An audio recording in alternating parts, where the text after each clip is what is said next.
যে বলেছে ওয়াসারিউ ইলা মাগফিরাতিন মির রাব্বিকুম ওয়া জান্নাতিন আরদুহাস সামাওয়াতু ওয়াল আরদু উইদ্দাত লিল মুত্তাকিন। বান্দা আমার গুনাহ মাফের দিকে দৌড়াও, বান্দা আমার গুনাহ মাফের দিকে দৌড়াও। আপনি যদি গুনাহ মাফের দিকে দৌড়াইতে পারেন, আমার আল্লাহ ডাক দিয়ে বলে, বান্দারে শুধু তুমি পাটা সামনে অগ্রসর হবা, তোমার জীবনের গুনাহ মাফের জন্য, জীবনে ভুল করেছো, অন্যায় করেছো, তওবার জন্য শুধু মনের মধ্যে আনবা, আল্লাহ আমি ভুল করেছি, জীবনে কত পাপ করেছি, জীবনে কত অন্যায় করেছি। এই কথাটা যখন তোমার হৃদয়ের মধ্যে জাগনা হবে, আর গুনাহ মাফের জন্য তুমি যদি সামনে অগ্রসর হও, এই রকম মাহফিলের প্যান্ডেলের মধ্যে আসো, আমি তোমার জীবনের গুনাহগুলো মাফ করে দিয়ে আমি আল্লাহ তোমার জন্য বিশাল জান্নাতের ফয়সালা করে দিব। আল্লাহ পারে কি পারে না?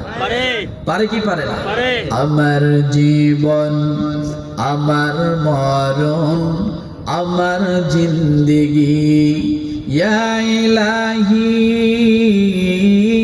ইয়া ইলাহি কবুল করো আমার বন্দেগি। আমার জীবন, আমার মরণ, আমার বন্দেগি। চাই কি চাই না? আল্লাহ আমাদের জীবনের মালিককে। কুল ইন্না সালাতি ওয়া নুসুকি ওয়া মাহইয়ায়া ওয়া মামাতি লিল্লাহি রাব্বিল আলামিন। হায়াতের মালিক আল্লাহ, মৌতের মালিক আল্লাহ, জীবন দেওয়ার মালিক আল্লাহ, জীবন নেওয়ার মালিক আল্লাহ। আল্লাহ যেদিন ডাক দিবে সেদিন কারো বাহাদুরি থাকবে না। এই দেহটা একটা মেড ইন চায়না। কি বলেন তো? কি বলছি একটু জোরে বলেন। দেহটা কি? Made in China. Tick tick tick tick বাজে ঘড়ি, ওই বাজি ওই ঘড়িটা বাজে, কেউ কি জানে এই ঘড়িটা লাগবে কয়দিন কাজে। আপনি আজকে মারা যাবেন, কালকে আপনার নাম হবে লাশ। কি লাশ? আজকে আপনি মারা যাবেন, কালকে আপনার নাম হবে লাশ। এই দুনিয়ার জীবনে কিছুই নাই। আপনাদের এলাকার এই মানুষ, প্রধানমন্ত্রী আজকে কোথায় কি অবস্থা, সব শেষ হয়ে গেল, টেরও পায় নাই। বোঝার কোনো ক্ষমতা ছিল না, ছিল নাকি? এইভাবে দুনিয়া উলট পালট হয়ে যাবে, কেউ জানে না কার কবে কোন দিন শেষ হায়াত শেষ হয়ে যাবে, কোন দিন কবরের যাত্রী হয়ে যাবে, কেউ জানে না। কথা ঠিক কিনা? ও মুসলমান আবেদ হাজ্জাজ, আল্লাহর সঙ্গে তার বন্ধুত্ব কেমন ছিল? নিজ এলাকা ত্যাগ করলো, অন্য এলাকায় চলে গেল, শুধুমাত্র আল্লাহর সঙ্গে সম্পর্ক করার জন্য, ইবাদত করার জন্য।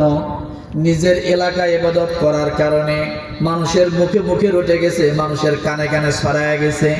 আবেদ অনেক বড় ওলি হয়ে গেছে, যা দোয়া করে তাই কবুল হয়। যখন মানুষ তার কাছে ভিড় জমাইতে আসলো, এবার চিন্তা করলো আর নিজ এলাকায় থাকা যাবে না, এলাকা ত্যাগ করে অন্য এলাকায় যাওয়া লাগবে, যেখানে আমাকে কেউ চেনে না, কেউ দেখতে আসবে না, শুধু আমি আর আমার আল্লাহ ওই জায়গায় থাকবো। আল্লাহকে যদি কেউ আপন করে নাই, আল্লাহ কতদিন থাকবে আপনার কাছে বলেন? কতদিন? হ্যাঁ, আপনি যদি অন্য কাউকে বন্ধু বানান, এই বন্ধু কতদিন টিকবে? ক্ষণস্থায়ী। আল্লাহকে যদি বন্ধু বানান, এই দুনিয়ার জমিনে যতদিন আল্লাহ আপনার বন্ধু। কবরে যাবেন, সেখানেও আছে আল্লাহ, আছে না নাই? হাসরে উঠবেন, সেখানেও আল্লাহ। মিজানের পাল্লার সামনে দাঁড়াবেন, সেখানেও আল্লাহ। ফুলসিরাতের সামনে যাবেন, সেখানেও আল্লাহ। জান্নাতে যাবেন, জান্নাতে যখন যাবেন, সালামুন কাওলাম মির রাব্বির রহিম। আল্লাহ বলবে, বান্দারে আমি দুনিয়ায় তোমার বন্ধু ছিলাম, কবরেও তোমার বন্ধু ছিলাম, হাসরেও তোমার বন্ধু ছিলাম, সর্বশেষ আমি আল্লাহ তোমাকে জান্নাতে দিলাম, এখানেও আমি আল্লাহ তোমাকে ছেড়ে যাই না। ও মুসলমান আবেদ হাজ্জাজ,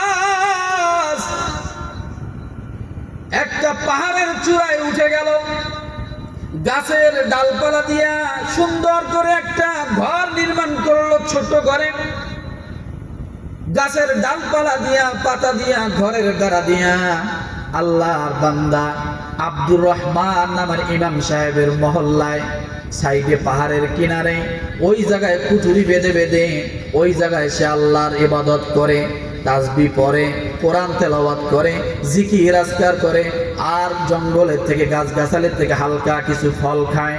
কিন্তু 5 ওয়াক্ত নামাজ জামাতের সাথে ইমাম আব্দুর রহমানের পিছনে রোজ প্রতিদিন পড়ে। বলেন সুবহানাল্লাহ। ফজরে আসে জামাতে নামাজ পড়ে, জোহরে আসে জামাতে নামাজ পড়ে। ওই যে বলছিলাম 3 কাজ যদি কেউ করে আল্লাহর বন্ধু, তার 1 নাম্বার কাজ বলতেছি, ফজরে আসে জামাতে নামাজ পড়ে, জোহরে আসে জামাতে নামাজ পড়ে। ও মুসলমান, ফরজ নামাজ কত দামি! ফরজ নামাজের ভিতরে একটা সেকেন্ডের যে দাম, আর ফরজ নামাজের বাইরে 70,000 বছর যদি একখানে করেন 1 সেকেন্ডের সমান কোনোদিন হবে না। ফরজ নামাজের ভিতরে ভালো করে বোঝেন, ফরজ নামাজের ভিতরে একটা সেকেন্ডের দাম নামাজের বাহিরে 70,000 বছরের সমান। কত বড় কথা! আব্দুল কাইয়ুম ইবনে জাওজি রাহমাতুল্লাহ আলাইহি কথাটা বলেছেন। কত দামি! এই যে সামনে রমাদান মাস আসতেছে, রমাদানের দিনে এবং রাতে 1 সেকেন্ডের যে দাম রমাদানের বাহিরে 70 বছরের সমান। রমজান মাসে যদি আপনি একবার সুবহানাল্লাহ বলেন, সুবহানাল্লাহ বলাটা নফল না? সব হবে কিসের? ফরজের। কিসের? ফরজের। রমজান মাসের দিনে এবং রাতে একবার যদি আপনি 1 সেকেন্ডের দাম রমাদানের বাহিরে 70 বছরের সমান। সুবহানাল্লাহ। ও মুসলমান, আবেদ হাজ্জাজ 5 ওয়াক্ত নামাজ ইমাম আব্দুর রহমানের পিছনে পড়ে।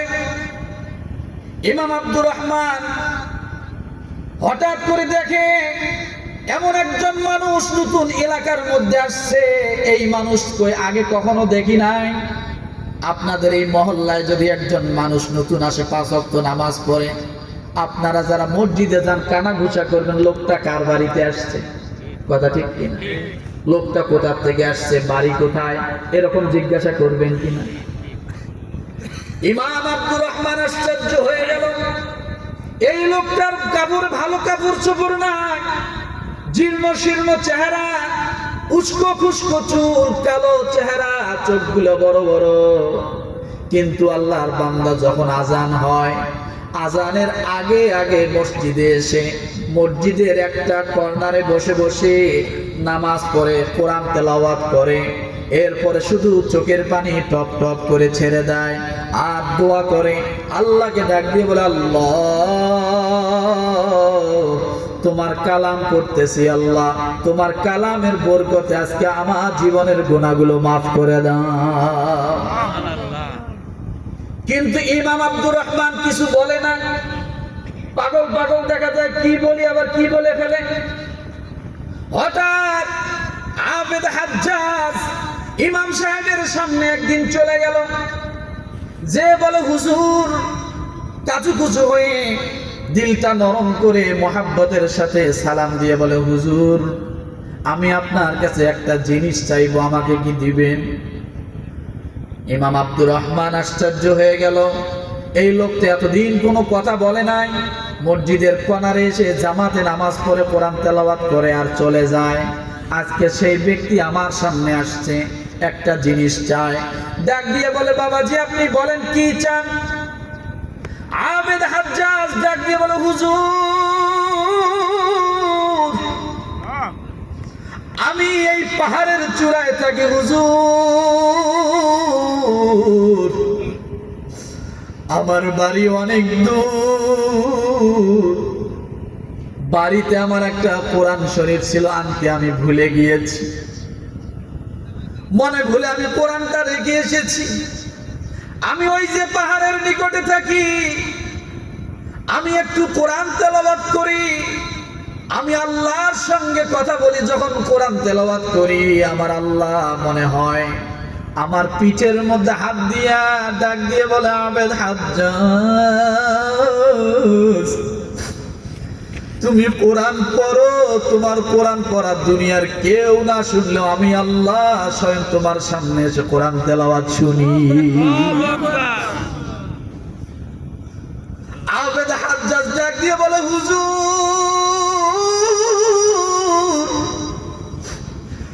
আজকে কয়েকদিন হয় কোরআন পড়তে পারি না,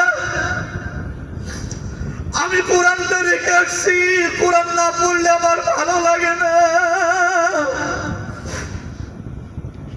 আমি যখন কোরআন পড়তে বসি আমার আল্লাহ আমার পিঠের মধ্যে হাত দেয় আর ডাক দিয়ে বলে, আবেদ হাজ্জাজ তোমার কোরআন তেলাওয়াত আমি আল্লাহর কাছে বড় মজা লাগে, আমি আরশে থাকতে পারি না আজ্জাজ, তোমার কোরআন তেলাওয়াত শোনার জন্য আমি আল্লাহ স্বয়ং জমিনের মধ্যে আসি। আল্লাহু আশাদ্দু উযুনান ইলা রাজুলিল হাসানিস সাউতি বিল কুরআন মিন সাহিবিল কাইনাতি ইলা কাইনাতিহি রাওয়াহু ইবনু মাজাহ। গভীর খেয়াল করবেন, হাদিসটা বলি ভালো করে শুনেন। হাফিজি মাদ্রাসা কি কোনোদিন দেখেছেন? দেখবেন হাফিজি মাদ্রাসাগুলায় যদি রাতের ৩টার সময় যান, বাচ্চারা যখন কোরআন তেলাওয়াত করে এইভাবে হেলে আর দোলে, হেলে আর দোলে। ওই রকম হেলাদোলা অন্য কেউ করে না, কথা ঠিক কিনা? যে কোনো মাদ্রাসায় যাবেন, হাফিজি মাদ্রাসার বাচ্চাগুলো হেলতেছে আর দুলতেছে, জোরে জোরে হেলে। পড়ার স্পিড যত বেশি হয় বাচ্চার হেলাধুলা তত বেশি হয়। কিন্তু আজ পর্যন্ত কি কেউ দেখছেন যে কোনো মানুষ পেপার পড়ার সময় এমনি হেলছে আর দুলছে? কথা বলেন। পেপার পড়ার সময় হেলনা আসে না, বাংলা বই পড়ার সময় হেলনা আসে না, কিন্তু যখন এই আল্লাহর বান্দা কোরআনুল কারীম হাতের মধ্যে নিয়ে রেহালটার সামনে নিয়ে আল্লাহর বান্দা আউযু বিল্লাহি মিনাশ শাইতানির রাজীম বলে যখন কোরআনুল কারীমটা খুলে পড়া শুরু করলো, আপনার অজান্তে, আপনার অনুপস্থিতিতে দেখবেন আপনার অজান্তে শরীর হেলতেছে। কথা ঠিক কিনা? আল্লাহ ডাক দিয়ে বলে, ও রাসূল আপনি জানায়া দেন ওই হেলাটা আসে ইচ্ছাকৃত হেলে না। যখন বান্দা আউযু বিল্লাহ বলে কোরআনুল কারীম তেলাওয়াত শুরু করে দেয়, আমি আল্লাহ আমার বান্দার কোরআন তেলাওয়াত শোনার জন্য আমি আল্লাহ জমিনে আসি। বান্দার পিঠের মধ্যে হাত দিয়ে বলি, বান্দা কোরআন তেলাওয়াত করো, আমি আল্লাহ আজকে নিজেই তোমার শ্রোতা হয়ে গেলাম। কষ্ট হচ্ছে না?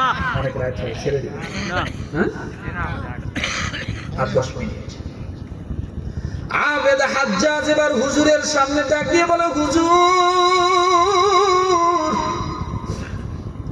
আজকে কয়েকদিন হয় কোরআনের সঙ্গে আমার সম্পর্ক নাই, আমার ঘরে কোরআন নাই, আপনার কাছে আমি একটা জিনিস চাই হুজুর, আমাকে আপনি একটা কোরআনুল কারীমকে আমাকে একটা দিবেন, আমি কোরআনুল কারীম পড়ে পড়ে আমার আল্লাহর সঙ্গে দেখা করি আর কথা বলি। আমার যখন খিদা লাগে কোরআন পড়া শুরু করে দেই, আমি যখন অসুস্থ হই কোরআন পড়া শুরু করে দেই, সঙ্গে সঙ্গে আমার ক্ষুধা নিবারণ হয়ে যায়। কোরআন যখন পড়ি আমি সুস্থ হয়ে যাই। হুজুর আপনার কাছে একটা কোরআন চাই, আমাকে একটা কোরআন দেন, আমি আবার আপনার কোরআনটা দিয়ে যাব। আল্লাহর বান্দা ইমাম সাহেবের চোখ দিয়ে পানি। এই দুনিয়ার জমিনে মানুষ কোরআন আস্তে আস্তে ঘর থেকে বাহির করে দিচ্ছে, কথা ঠিক কিনা? কোরআনের জায়গা এখন ঘরে নাই, টিভি সিনেমার জায়গা এখন ঘরের মধ্যে হয়েছে, কোরআন রাখার মতো জায়গাও নেই। আল্লাহর বান্দা এসে কোরআন চায়। ইমাম আব্দুর রহমান একটা কোরআনুল কারীম হাতের মধ্যে নিয়ে সুন্দর করে আবেদ হাজ্জাজের হাতের মধ্যে তুলে দিল। আবেদ হাজ্জাজ এবার কোরআনুল কারীমটা বুকের মধ্যে নিয়ে ছোট্ট বাচ্চাকে বাবা অনেকদিন পরে পাইলে যেমন জড়ায় ধরে কান্দে, হাউমাউ করে আবেদ হাজ্জাজ কোরআনকে জড়ায় ধরে কান্না শুরু করে দিল। ডাক দিয়ে বলে, কোরআন যখন আমি পড়ি আমার আঙ্গুলের সামনে আমার আল্লাহর নূর আমি দেখতে পাই। আমার আল্লাহ মনে হয় আমার আঙ্গুল ধরে ধরে লড়ায়। কোরআনুল কারীমটা বুকের মধ্যে জড়াই নিয়ে চুমু খাইতে লাগলো, পাগলের মতো হয়ে গেল। এরপরে আবেদ হাজ্জাজ পা পা করে মসজিদ থেকে বাইর হয়ে তার সেই কুটুরা ঘরের মধ্যে চলে গেল। ওখানে যায়া কোরআন তেলাওয়াত করে। আল্লাহর বান্দা ঠিক নামাজের সময় এসে জামাতের সাথে নামাজ পড়ে। 2 দিন যায়, 3 দিন যায়, ইমাম সাহেবের সঙ্গে দেখা হয় কিন্তু কথা হয় না। হঠাৎ 4-5 দিন যাওয়ার পরে ইমাম সাহেব লক্ষ্য করলেন আজকে লোকটা জোহরে আসলো না, আসরেও আসলো না, মাগরিবেও লোকটা নামাজে আসলো না। ইমাম সাহেবের মনের মধ্যে কৌতূহল জেগে গেল যে লোকটা 5 ওয়াক্ত নামাজ জামাতে পড়ে, লোকটার বাড়ি নাই, ঘর নাই, আত্মীয় স্বজন কেউ নাই, একমাত্র আল্লাহর ইবাদতের জন্য নিরালা নির্জনটা বেছে নিয়েছে। কিন্তু জোহরেও আসলো না, আসরেও আসলো না, মাগরিবেও আসলো না, কেন কিছুই বুঝলাম না। মাগরিবের নামাজের পরে ইমাম সাহেব হুজুর কয়েকজন মুসল্লিকে নিয়ে বলল, ওই লোকটাকে তো আজকে দেখি না, 3 ওয়াক্ত নামাজ জামাতের সাথে পড়লো না, লোকটাকে দেখি না, কোরআন নিয়ে গেল 4-5 দিন আগে, আজকে কেন নাই? ইমাম সাহেব হুজুর মুসল্লিদেরকে নিয়ে পাহাড়ের চূড়ায় উঠে গেল। যাওয়ার পরে তার কুটরা ঘরটা খুঁজে বাহির করলো। বাহির করার পরে দেখে ভিতর দিয়ে দরজা লাগানো, কিন্তু বাহির দিয়ে ঢোকার কোনো উপায় নাই। মাগরিবের পরে ঈশার নামাজের শেষে যখন তার ঘরে গেল, দরজায় বারবার করাঘাত করে কিন্তু দরজা খোলে না। এরপরে মুসল্লিরা বলল, হুজুর লোকটা যদি ভিতরে নাই থাকবে তাহলে ভিতর দিয়ে দরজাকে লাগাই দিল। আল্লাহ বান্দার একটু খোঁজ নিয়ে যাই, হুজুর আসছি যেহেতু। অনেক কষ্ট করে যখন দরজাটা খুলল, দরজা খোলার পরে ইমাম সাহেব হুজুর মুসল্লিদেরকে নিয়ে যখন ঘরে প্রবেশ করল, দেখে আল্লাহর বান্দা আবেদ হাজ্জাজ বুকের উপরে কোরআনুল কারীমটা মেলানো অবস্থায়, খোলা অবস্থায় এইভাবে বুকের মধ্যে জড়াই নিয়ে আছে, লম্বা টান টান হয়ে শুয়ে আছে। ইমাম সাহেব হুজুর যা ডাক দিয়ে বলে, হাজ্জাজ ভাই, হাজ্জাজ ভাই ওঠেন। কিন্তু আল্লাহর বান্দা কোনো কথা বলে না, নিথর দেহ টান টান হয়ে শুয়ে আছে। ইমাম সাহেব হুজুর বুঝতে পারলো আল্লাহর বান্দা দুনিয়ায় নাই, দুনিয়া থেকে চলে গেছে, বন্ধুর মিলনে চলে গেছে, বন্ধুর সঙ্গে সাক্ষাতে চলে গেছে। ইমাম সাহেব হুজুরের মনে পড়ে গেল লোকটা কেমন করে তার সামনে দাঁড়িয়ে কোরআন চেয়েছিল, যে কোরআনুল কারীম ইমাম সাহেব তাকিয়া থেকে মসজিদ থেকে বাইর করে দিল। আল্লাহর বান্দা কোরআনটা পাওয়ার পরে পাগল হয়ে গিয়েছিল। শেষ সময় যখন সে মারা যায়, ওই কোরআনুল কারীমটা মেলানো অবস্থায়, খোলা অবস্থায় বুকের মধ্যে জড়ানো,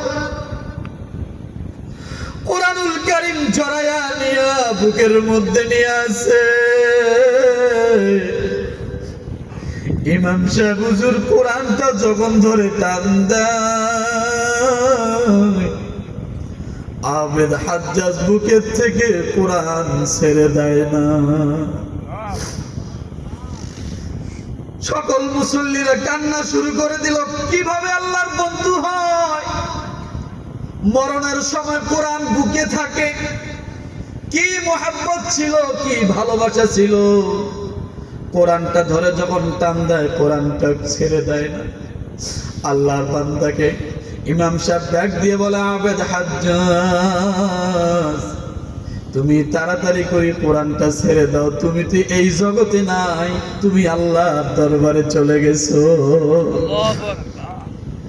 এরপরে ধরো যখন কোরআনুল কারীমটা টান দিল, আস্তে করে মনে হয় কোরআনটা ছেড়ে দিল।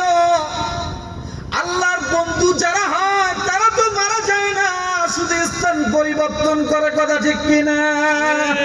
ওয়ালা তাকুলু লিমান ইউকতালু ফি সাবিলিল্লাহি আমওয়াত বাল আহইয়াউ ওয়ালাকিন লা তাশউরুন।